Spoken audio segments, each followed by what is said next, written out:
Je vous écoute. Quelles sont vos qualités et quels sont vos défauts? Cette question, c'est l'opportunité de mettre en avant vos compétences comportementales. Elles vous rendent unique et ont de plus en plus d'importance dans un monde de l'entreprise où vous l'avez certainement remarqué, l'open space devient quasiment la norme. Elles ont aussi une grosse importance pour tous les postes en lien direct avec la clientèle. Voyons ensemble comment répondre au mieux à cette question.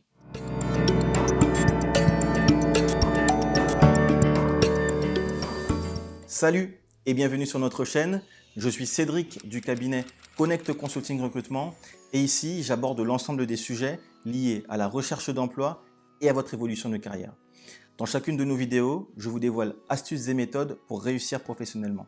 Si ces thématiques vous intéressent, je vous invite à faire deux choses. La première, abonnez-vous à la chaîne et activez les notifications en cliquant sur la cloche pour être informé de la parution de nos vidéos hebdomadaires qui vont tout simplement vous apporter l'ensemble des conseils pour développer tout votre potentiel en entreprise. La deuxième, allez dans la barre de description et cliquez sur le lien pour recevoir gratuitement notre guide intitulé « Le guide du candidat idéal ». Il se lit rapidement et vous permettra d'affronter sereinement vos recherches d'emploi et vos entretiens. Enfin, pour celles et ceux qui souhaitent être accompagnés individuellement, rendez-vous sur notre site internet connectconsulting.fr. Vous y trouverez l'ensemble des coachings à votre disposition. Alors, vous avez trouvé la réponse à la question? Quelles sont vos qualités? Quels sont vos défauts? Avant même de répondre à cette question, vous êtes-vous demandé quelles sont les attentes du recruteur? Alors, je vous le dis d'emblée, cette question n'est pas systématiquement posée. Pourquoi? Tout simplement parce qu'on sait très bien qu'un certain nombre de candidats vont mentir ou cacher certaines réalités. Mais si le recruteur vous pose cette question, il va attendre différentes choses. Première chose, testez votre qualité de prise de recul. Êtes-vous suffisamment objectif pour déterminer vos qualités, mais aussi vos défauts? Deuxième chose, essayez de cerner davantage votre personnalité. Il a déjà pu avoir certains éléments lorsque vous lui avez serré la main pour lui dire bonjour, lorsque vous vous êtes exprimé, lorsque vous vous êtes présenté, par votre gestuelle, etc. Troisième point, il va essayer de vous projeter à différentes échelles. La première échelle, l'échelle du poste. Est-ce que vos qualités et vos défauts vont vous permettre d'être productif sur le poste? Deuxième échelle, l'échelle des collaborateurs. Est-ce que vous allez pouvoir travailler et vous entendre avec vos collaborateurs directs et vos managers? La troisième échelle, l'échelle de la société, donc au sens large. Est-ce que vos qualités et vos défauts sont compatibles avec la culture et les valeurs de la société? Maintenant qu'on sait tout ça, l'objectif pour vous va être d'être sincère mais aussi stratège. Pour cela, je vous propose un plan d'action en 4 points. Premier point, essayez un maximum de donner des qualités appréciées sur le poste. Deuxième point, évitez de mettre en avant des défauts incompatibles avec le poste. Troisième point, toujours illustrer vos propos par des situations vécues dans le cadre professionnel, voire extra-professionnel si vous le souhaitez. Enfin, quatrième point, toujours rassurer le recruteur lorsque vous évoquez vos défauts. Comment vous avez travaillé sur tel et tel défaut jusqu'à présent et comment vous continuez à travailler sur ces défauts. Attention à ne pas mentir, car un contrôle de référence qui viendrait contredire vos propos risquerait de jouer en votre défaveur. Ah oui, très important, évitez les réponses bateaux du type « l'un de mes défauts, c'est que je suis perfectionniste ». Stop, ça, il faut éviter. Pourquoi?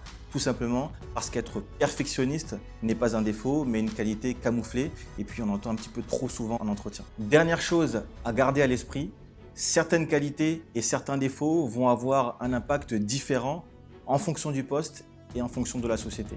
Par exemple, un excellent relationnel va être quasiment indispensable pour un poste en relation client, mais pas forcément rédhibitoire pour un poste en comptabilité. Voici quelques exemples de qualités et de défauts.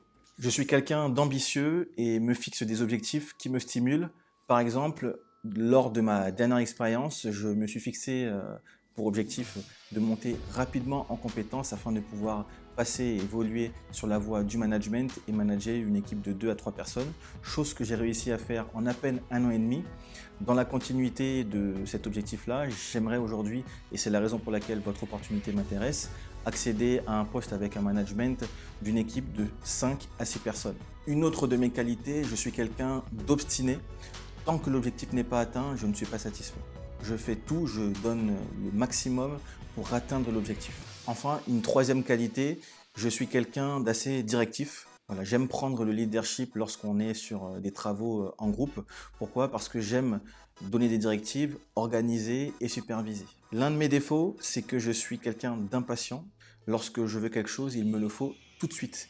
Mais j'essaye de plus en plus de travailler dessus, de prendre du recul, car j'ai bien conscience qu'il n'est pas toujours nécessaire d'être pressé. Un autre défaut qui ressort assez souvent lorsque je pose la question à mes proches, je suis quelqu'un d'assez exigeant et j'ai parfois tendance à m'agacer lorsque je ne suis pas satisfait du travail de mes collaborateurs, mais j'essaye vraiment de prendre du recul et de travailler dessus, notamment en engageant un dialogue avec mes collaborateurs tout simplement pour essayer de comprendre quelles sont leurs éventuelles difficultés et pour pouvoir les accompagner. Enfin, troisième défaut, j'ai un fort caractère et j'ai souvent tendance à vouloir imposer mes idées.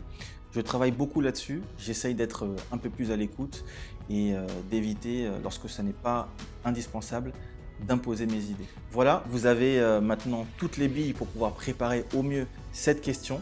Dites-moi dans les commentaires quelles sont vos qualités, vos défauts et surtout quel impact ils peuvent avoir sur votre travail. Si la vidéo vous a plu, n'hésitez pas à mettre un pouce vers le haut. Partagez-la à un maximum de personnes, notamment à celles qui s'apprêtent à passer un entretien. Et quant à moi, je vous dis à très bientôt. Ciao!